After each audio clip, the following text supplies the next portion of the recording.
ඔබේ සාක්කුවට වැටෙන මුදල් ඔබව ධනවත් කරන්නත් පුළුවන්. ඒ වගේම ජීවිත කාලය පුරාම මුදල් පස්සේ දුවන්න සලස්වන්නත් පුළුවන්. ඒක තීරණය කරන්නේ ඔබ කොච්චර මුදලක් උපයනවද කියන එක නෙවෙයි. ඔබ මුදල් යවන්නේ කොහෙටද කියන එකෙන්. දුප්පත් අය මුදල් යවන්නේ එක තැනකට. මධ්‍යම පාන්තිකයන් මුදල් යවන්නේ තවත් තැනකට. ධනවත් අය සම්පූර්ණයෙන්ම වෙනස් තැනකට තමයි මුදල් යවන්නේ. ඔබේ මුදල් ගලා යන්නේ කොහෙටද? අද වීඩියෝ එක අවසන් වෙනකොට ඔබට ඒකට උත්තරයක් ලැබෙයි. අපි හිතමු පුද්ගලයන් 3 දෙනෙකුට මාසෙකට රුපියල් ලක්ෂයක් බැගින් ලැබෙනවා කියලා. අපි ඔවුන්ව හඳුන්වමු A, B සහ C ලෙස. මේ 3 දෙනාම උපයන්නේ එකම මුදලක්. නමුත් අවුරුදු 10කට පස්සේ ඔවුන්ගේ ජීවිතේ සම්පූර්ණයෙන්ම වෙනස් වෙලා තියෙනවා. ඒ 3 දෙනාම එකම විදිහට නෙවෙයි. අපි බලමු ඒ 3 දෙනාගේ ජීවිත කතාව කොහොම විසදිලා තියෙයිද කියලා. අපි මුලින්ම බලමු ඒ කියන පුද්ගලයා එයාගේ මුදල් වලින් මොනවාද කරලා තියෙන්නේ කියලා. ඒ තමන් උපයන මුදලින් බිල් ගෙවනවා, ආහාර ගන්නවා, ගමන් බිමන් වලට වියදම් කරනවා, විනෝදයට වියදම් කරනවා. මාසෙ අවසන් වෙද්දී කිසිදු මුදලක් ඉතිරි වෙන්නේ නැහැ. ඊළඟ මාසෙත් නැවතත් ආදායම් ලැබෙනවා. නැවතත් මුදල් සියල්ල වියදම් කරනවා. ඉතින් මෙන්න මේ ඒ කියන පුද්ගලයාගේ මුදල් ගමන මේ වගේ. එයා මාසෙකට රුපියල් ලක්ෂයක ආදායමක් ලබනවා. ඒ ලක්ෂයක ආදායම ඒ මාසය තුල වියදම් කරනවා. සමහර වෙලාවට මාසයක් ගෙවන්නවත් ඒ සල්ලි මදි වෙනවා. ණයත් වෙන අවස්ථා තියෙනවා මෙන්න මේ ඒ කියන පුද්ගලයා. මෙන්න මේ ඒ කියන පුද්ගලයාගේ ආදායම ඊට පස්සේ වියදම්. ඊට පස්සේ නැවතත් ආදායම් ලබනවා, නැවතත් වියදම් කරනවා. මෙයාගේ චක්‍රය දිගටම යන්නේ මෙන්න මේ විදිහට. බොහෝ දෙනෙක් නොදැනුවත්වම හිර වෙලා ඉන්න මූල්‍ය චක්‍රය තමයි මෙන්න මේක.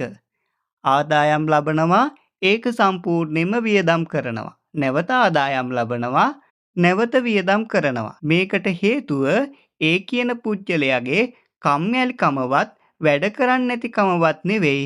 එයාගේ මුදල් යොදවන විදිය තමයි එයාගේ වරද තියෙන්නේ. දැන් අපි බලමු B කියන පුද්ගලයා කොහොමද එයාගේ ආදායම වියදම් කරන්න කියලා. Bත් ඒ වගේම වියදම් කරනවා. හැබැයි ඒ තරම් වියදම් කරන්නේ නැහැ.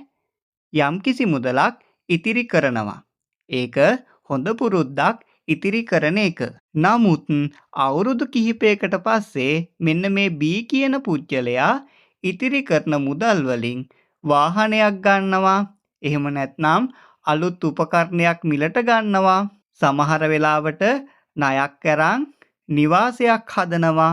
මෙන්න මේ විදියට ජීවිතේ පසු කරන් යනවා. මේ දේවල් වලින් ජීවිතේ පහසු කරනවා. ඒ ගැන කිසිම සැකයක් නැහැ. නමුත් ප්‍රශ්නේ තියෙන්නේ මේ බොහෝ දේවල් වලින් ඔබට සාක්කුවට මුදල් දැමීමක් වෙන්නේ නැහැ. ඔයාලගේ තියෙන මුදලුත් එළියට යන එක තමයි වෙන්නේ. මොකද මෙන්න මේ වගේ දේවල් මිලට ගත්තට පස්සේ ඒ වෙනුවෙන් ඉන්ධන වියදම් යනවා, නඩත්තු වියදම් යනවා, පොලි ගෙවීම් කරන්න වෙනවා, රක්ෂණ වියදම් වෙනවා. ඉතින් මෙන්න මේ බීගේ මුදල් ගමන මෙන්න මේ වගේ. එයා ආදායම් ලබනවා, ඒ ආදායම වියදම් කරනවා, ඒ වගේම ඉතිරි කරනවා. හැබැයි ඉතිරි කරන මුදල එයා වගකීම් මිලට ගන්න වියදම් කරනවා. ඊට පස්සේ වෙන්නේ මෙන්න මේ වගකීම් වලින් තවත් වියදම් ඇති වෙන එක.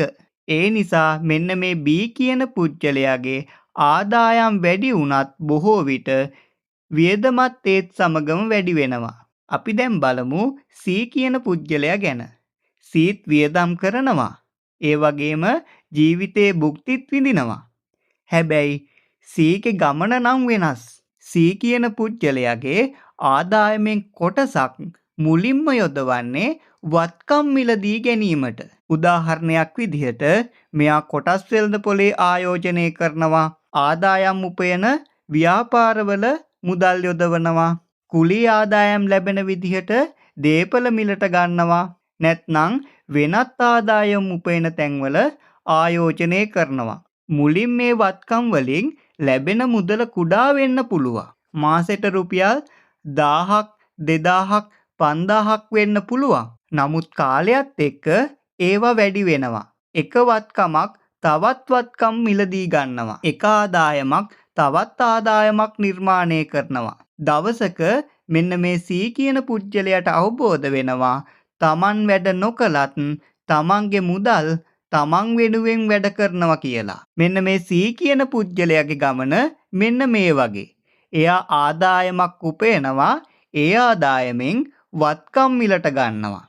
මේ වත්කම් වලින් නව ආදායම් ලැබෙනවා. මෙන්න මේ නව ආදායම් වලින් තවත් වත්කම් මෙන්න මේ සී කියන පුජ්‍යලයා මිලට ගන්නවා. මෙන්න මේ වගේ ලැබෙන ආදායමින් තමයි එයාගේ වියදම් ටික මෙන්න මේ සී කියන පුජ්‍යලයා දරා ගැනීමක් කරන්නේ. දැන් මං ඔබගෙන් අහන ප්‍රශ්නය ඔබේ මුදල් ගලා යන්නේ කොහෙටද කියලා. වියදම් වලටද, වගකීම් වලටද, නැත්නම් වත්කම් වලටද? ඔබේ පිළිතුර ඔබේ මූල්‍ය අනාගතය තීරණය කරන්න පුළුවන්. හැබැයි මෙතන තවත් වැදගත් දෙයක් තියෙනවා. ධනවත් වෙන්න නම් කෝටිපතියෙක් වෙන්න ඕනේ නැහැ. විශාල මුදලකින් පටන් ගන්න ඕනෙත් නැහැ. වැදගත් වෙන්නේ ඔබේ මුදල් යොදවන දිශාව විතරයි. ඔබ රුපියල් 1000කින් වත්කම් ගොඩනගන පැත්තට යනවද? නැත්නම් රුපියල් ලක්ෂයක් වියදම් වලට යවනවද? මුදල් ප්‍රමාණයට වඩා වැදගත් වෙන්නේ මුදල් ගලා යන දිශාවයි. ඉතින් අද ඔබ ඔබෙන්ම ප්‍රශ්නයක් අහන්න මම වැඩ කරන්නේ මුදල් වෙනුවෙන්ද නැත්නම් මුදල් වැඩ කරන්නේ මා වෙනුවෙන්ද කියලා. ඔබේ ජීවිතේ වෙනස් කරන තීරණය අදම ගන්න. ඔබේ ආදායමින් කුඩා කොටසක් වත්කම් ගොඩ නැගීමට වෙන් කරන්න. අද රුපියල් 1000ක් වෙන්න පුළුවන්. හෙට එය 2000ක් වෙන්න පුළුවන්.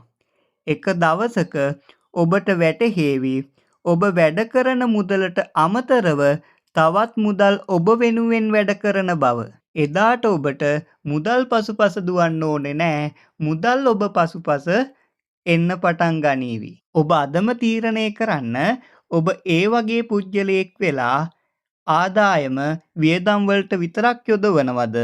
එහෙම නැත්නම් B වගේ පුජ්‍යලයක් වෙලා ආදායම උපයලා වියදම් කරලා ඉතිරි කරලා වගකීම් මිලට ගන්නවද? එහෙම නැත්නම් C වගේ පුජ්‍යලයකු වෙලා ආදායමින් වත්කම් මිලට අරගෙන ඒ වත්කම් වලින් තව ආදායම් ලබලා ඒ ආදායමිනුත් තවත් වත්කම් මිලට අරගෙන ඒ වගෙන් ලැබෙන ආදායමින් ඔයාලට වියදම් වෙන්න යන මුදල ඒ තුලින් සම්පූර්ණ කරගන්නවද කියන එක ඔබ අදම තීරණය කරන්න. ඔබ අද ගන්න තීරණයත් එක්ක ඔබගේ ගමන මොන වගේද කියලා ඉස්සරහදී තීරණය වේවි. මේ වගේ මුදල් කළමනාකරණය, ආයෝජනය සහ කොටස් වෙළඳපොළ ගැන වීඩියෝ බලන්න කැමති නම් මගේ channel එක subscribe කරලා මෙන්න මේ වීඩියෝ එක ඔයාලට වැදගත් වුණා නම් like එකක් දාන්න. ඔබේ මුදල් මේ වෙද්දි ගලා ගියේ කොහෙටද කියලා comment එකක් දාන්න. ඊළඟ වීඩියෝ එකෙන් හමු වෙමු. ඔයාලා සියලු දෙනාට සුබ දවසක් වේවා.